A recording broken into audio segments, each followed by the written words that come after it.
Facebook's parent company, Meta, 13% of the workforce. Meta announced that it's cutting more than 11,000 jobs, about 13% of total staff. That I take full responsibility for this decision. 2022 was a bad year for Meta. Once the king of social media, they appeared to be losing market share to TikTok and reporting their first ever decline in revenue. They laid off 13% of Meta's workforce, more than 11,000 people. And then he put a hiring freeze in place that would last for months. Facebook is dead. That's the thing, so you get some... Facebook is dead. That's what most YouTubers thought. Zuck has been through political controversies, government lawsuits, and watched as Meta lost $700 billion in market cap in a matter of months. On top of that, investors were not impressed by the company's pivot to the Metaverse and virtual reality headsets. Meta's VR division was losing billions every quarter. With all these challenges mounting, Meta's stock was down by more than 75%. And the Facebook parent company losing nearly 70% of its value this year alone. An insane drop for a company worth over $1 trillion and considered one of the best tech companies in the world. In fact, Meta was the single worst performing stock in the entire S&P 500. 2 years later, the situation is completely different. Meta's share price has skyrocketed, climbing over 500% from its lowest point. The company now boasts a market capitalization of nearly $1.5 trillion. Zuckerberg's net worth has exploded to over $200 billion, making him the second richest person in the world. And the company was once again worth nearly $1 trillion. This is the comeback story of Meta.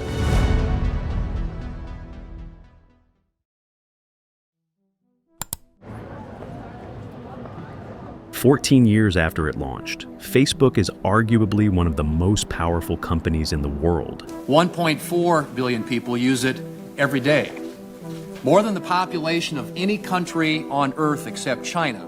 It was everywhere. Facebook had become the center of our digital lives. Friends, family, businesses, entertainment, everything revolved around it. But this wasn't just about connecting people. Behind the scenes, Facebook had mastered the art of turning all that data into dollars.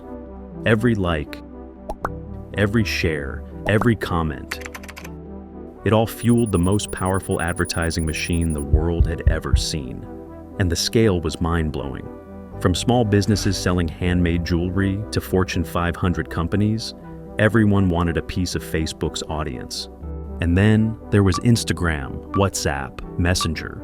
Together, these apps created an empire so vast that it felt untouchable. More than a third of the planet was using Meta products every single day. At its peak, Facebook was a digital empire that seemed unstoppable. But no empire lasts forever. And in 2021, the cracks in Zuckerberg's kingdom started to show. The first major blow came in April 2021. And now, your app icons and widgets can add even more. Apple had just thrown a massive wrench into the trillion-dollar online advertising industry.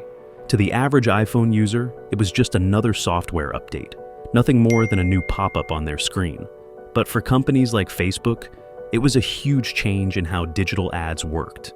This update introduced a feature called App Tracking Transparency, or ATT for short. Prior to this update, apps could by default access a very large amount of information on your iPhone, things like what other apps you use, your browsing history, etc. Facebook in particular was a master at collecting as much data as possible and using this to serve hyper-personalized ads. Here's how it worked. If Facebook noticed you played a lot of racing games, it might start showing you ads for the latest car racing app. And because these ads were so targeted, the chances of you clicking and buying were much higher. Advertisers love this. You'd never get this level of precision marketing with a billboard or a Super Bowl ad. And it worked so well that entire industries were born from it. Direct-to-consumer brands exploded overnight, raking in millions thanks to Facebook. Mobile games became billion-dollar empires.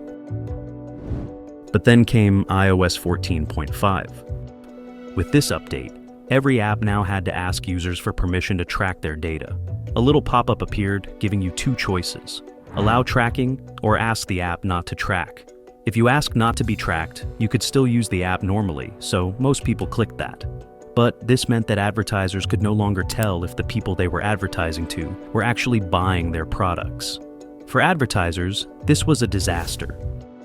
Without the ability to track users, they couldn't tell if the people seeing their ads were actually buying their products. And if they couldn't measure results, they spent less on ads. This had an immediate impact on Meta. Zuck and his team told investors that this change would reduce their revenue by $10 billion per year. A $10 billion drop in revenue basically meant $10 billion less in profit.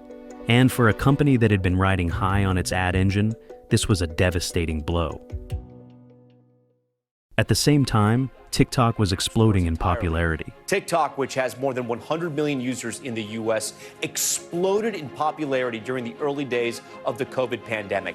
With over 1 billion monthly active users, TikTok had captured the social relevance that Facebook and Instagram used to dominate. It was the cool app, the go-to platform for trends, viral videos, and cultural moments. But here's the twist. Zuckerberg saw this coming years ago. Back in 2016, TikTok didn't even exist yet. Instead, there was Musical.ly, a quirky lip-sync app with a growing audience and a strong foothold in China. Zuck knew its potential early. He invited Musical.ly's founder, Alex Zhu, to Facebook's Menlo Park headquarters. He even sent his team to Shanghai to tour Musical.ly's offices. By all accounts, the acquisition was on track to happen. Musical.ly wasn't a huge player by Facebook's standards, but it had something Meta desperately wanted: a gateway to the Chinese market. But then, the deal fell apart. Maybe it was politics or something else, but one thing's for sure. Zuck didn't get what he wanted, and Musical.ly eventually transformed into what we now know as TikTok. And the two companies have been fighting it out in the short-form video market ever since. Fast forward a few years, and TikTok is everywhere. The app wasn't just capturing users' attention, it was stealing time. And for Meta, that was a big problem. Every minute someone spent scrolling on TikTok was a minute they weren't spending on Facebook or Instagram. Despite their revenue being under pressure, the company continued hiring thousands of new employees, many of them fresh graduates from top universities with salaries in the hundreds of thousands of dollars. This wasn't surprising. I mean, up to that point, Facebook had only ever known growth. Hiring more people was just what they did. It was their default mode of operation. But by the end of 2022, it was clear this approach had spiraled out of control. Meta's workforce had grown to over 86,000 full-time employees, far more than the company actually needed, and the costs were starting to pile up. At the same time, Zuckerberg was placing an even bigger bet, one that carried the risk of turning his empire into a financial disaster. All right, perfect. Boy. Oh, hey, Mark. Hey, what's going on? Hi, Mark. What's up, Mark? The Metaverse. In October 2021, Zuckerberg made his boldest move yet, renaming Facebook to Meta, signaling a complete shift in direction. The future, he claimed, was about building entirely new worlds in virtual reality. The company poured billions into this vision, primarily through its Reality Labs division, which focused on developing VR headsets like the Oculus.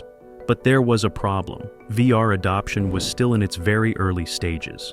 Sure, the tech was impressive, but Meta wasn't selling nearly enough headsets to cover the billions being burned on research and development. The Reality Labs division, the hub of Meta's Metaverse projects, was burning through cash at an alarming rate. Investors weren't convinced. Virtual reality and the Metaverse were still years away from mainstream adoption. To them, this wasn't innovation.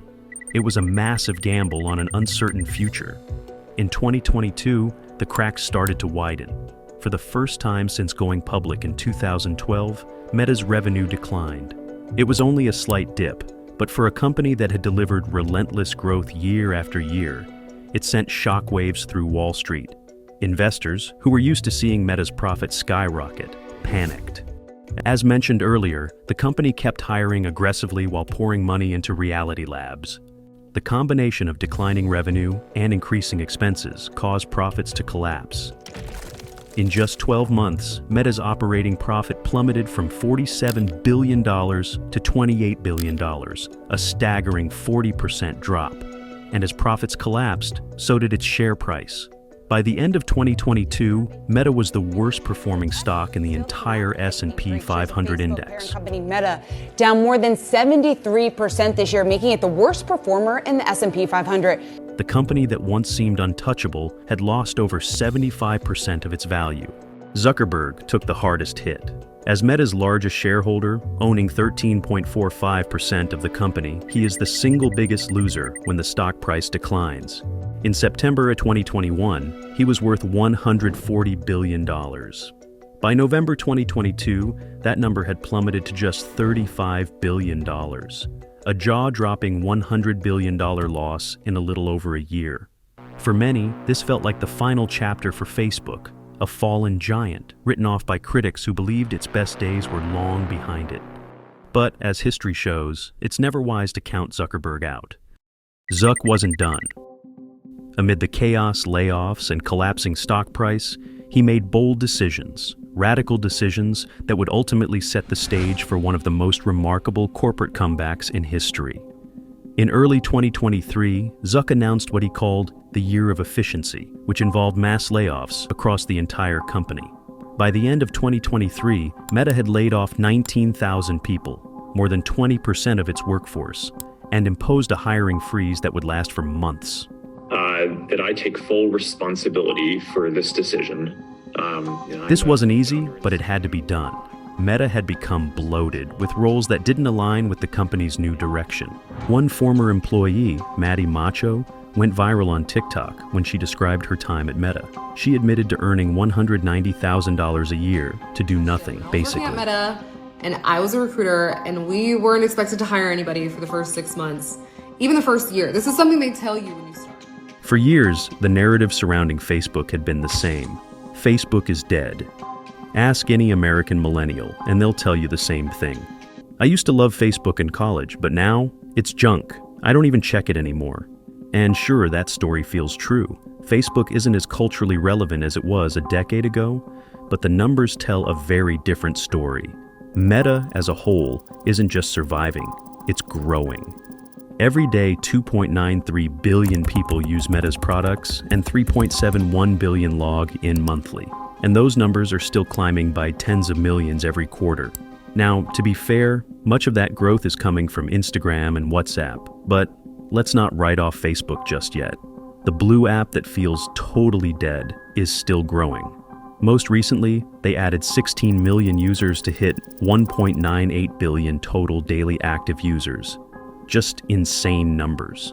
Most of this growth is happening in regions like India, Brazil, and Indonesia, where Facebook is still ramping up adoption. But most importantly, the idea that Facebook is dying in America just isn't true. While usage numbers are flat, they're not declining. That means the people who enjoy posting on Facebook are sticking around. The network is so large that there are still plenty of thriving communities that will likely never leave. Sure, it may no longer be a cool social network, and it's lost some of its cultural relevance, but for many groups, Facebook remains a valuable space for connection and communication. Now, let's talk about Instagram. Some critics painted it as doomed in the age of TikTok. But by 2023, it was clear that TikTok wasn't the existential threat many had feared. Here's why. TikTok and Instagram aren't competing for the exact same thing. On TikTok, you watch content from influencers, people you don't know personally. But on Instagram, and especially Facebook, it's about your real-life connections. These are platforms where you connect with your actual friends and family. That's a core part of social life that TikTok can't replace. So, while TikTok continues to grow, Meta's platforms are holding their own. In fact, Meta's total user base keeps breaking records. Across all its apps, Facebook, Instagram, WhatsApp, and Messenger, Meta now boasts 3.27 billion daily active users. That's more than a third of the planet logging in every single day. In addition to stabilizing its core business, Meta has positioned itself as a leader in generative AI. Meta AI it's your basic assistant, right? That you can talk to like a person. Zuckerberg wasn't asleep at the wheel when it came to AI. For years, Meta's AI efforts have been led by a world-class team, including the legendary Jan LeCun. Behind the scenes, Zuck and his team were working on an AI strategy that would solve one of the company's biggest challenge: Apple's app tracking transparency. Remember that Apple update, the one that broke the link between ads and conversions? It was a nightmare for Meta's ad business, cutting off the precise tracking that had made Facebook and Instagram advertising so effective. The solution to this problem is clearly artificial intelligence. Here's the thing about AI. It doesn't need perfect data to work. Instead, it processes huge amounts of incomplete information to make accurate predictions. That's what makes it ideal for targeting ads in a world where you have imperfect data. Think about TikTok. You use the app for a few hours and suddenly it feels like it knows you, like it's reading your mind, showing you exactly what you want to see next. That's the power of AI. And now, Meta is using those same kinds of algorithms to predict which ads you're most likely to click on. It might feel a little creepy at times, but here's the trade-off. Wouldn't you rather see ads for things you actually care about instead of random junk? For businesses, this is a huge deal. Entrepreneurs looking to grow their brands can still rely on Facebook and Instagram to deliver results. Apple may have caused problems, but AI is helping Meta fill the gap, and it's working. Throughout 2023, Meta's average revenue per user steadily recovered. The combination of rising revenue and cost-cutting from layoffs caused profits to surge. By September 2024, Meta reported an operating income of $62 billion, more than double what it was at the end of 2022. But Zuck wasn't done. Fixing Meta's ad business was just the beginning. Behind the scenes, Meta was working on something much bigger, something that wouldn't just stabilize the company, but could reshape the future of AI entirely. In early 2023, Zuckerberg unveiled it to the world. It looks like every tech company these days is launching their own open source AI, and Meta's version is called Llama, and the tech giant is making it available. Llama, Meta's open source large language model. At first glance, it might seem like just another ChatGPT competitor, but Llama is different. I've got our last big AI update of the year. Our goal at Meta is to build general intelligence and open source it so that way everyone benefits. By making it open source, Zuck was doing something bold, handing the future of AI to the public. Hackers, startups, developers, you name it, could now use Llama to build whatever they wanted. It's a power to the people moment in tech. But the question is, why give away such a powerful tool for free? Meta spent billions on NVIDIA GPUs and cutting-edge data centers to develop Llama, so why not charge for it? Well, the answer is simple. It's not about direct revenue, it's about the ecosystem. When you open source a tool like Llama, you encourage developers to build apps, integrations, and innovations around it. This creates a massive network of software powered by Meta's model. And who benefits from that ecosystem? Meta. Take Zoom, for example. They use Llama to create their AI companion, which can transcribe meetings, summarize messages, and more. Every time a company like Zoom integrates Llama, Meta's model gets stronger through community improvements. But the real genius is how Meta uses Llama internally. AI chatbots are being integrated into Facebook and Instagram, keeping the users' engagement. The more time users spend with these tools, the longer they stay on Meta's apps. And the longer they stay, the more ads they see. That's where the real money is made. This is the same playbook Meta used with React, their open-source front-end software library. They didn't charge for React either, but the community's improvements fed back into Meta's ecosystem, making their products stronger. Llama follows the same strategy, just on a much grander scale. Zuck's vision doesn't stop there. He believes Llama will eventually surpass competitors like ChatGPT and Google's Gemini, not because Meta controls it, but because the open-source community will push it further than any single company ever could. Meta AI now has nearly 600 million monthly actives and, as promised, is on track to be the most used AI assistant in the world by the end of the year. And the potential doesn't stop at text generation. Meta recently unveiled AI-generated videos that look so realistic it's hard to tell they're fake. While it's still early, the technology could revolutionize industries like advertising and film production, opening up entirely new revenue streams. But Meta's ambitions go beyond ads, apps, or even text-based AI. Zuck's vision for the future revolves around something much bigger: the Metaverse. Remember that infamous Metaverse demo? The one with graphics that looked like they belonged on a Nintendo Wii? It was supposed to be a glimpse into the future, but instead, it became a meme. But the real challenge isn't just visuals, it's scale. Building an expansive, immersive 3D world requires an enormous amount of resources. Every texture, object, and interaction needs to be created from scratch. That's why so many metaverse spaces feel empty. This is where AI steps in as the game changer. Generative AI has the potential to unlock the true power of the metaverse. Imagine an AI system that can create hyper-realistic textures, objects, and even entire worlds with just a few prompts. With AI doing the heavy lifting, the metaverse could finally become a space where people actually want to spend their time. And Meta isn't just dreaming about this future, it's actively laying the groundwork.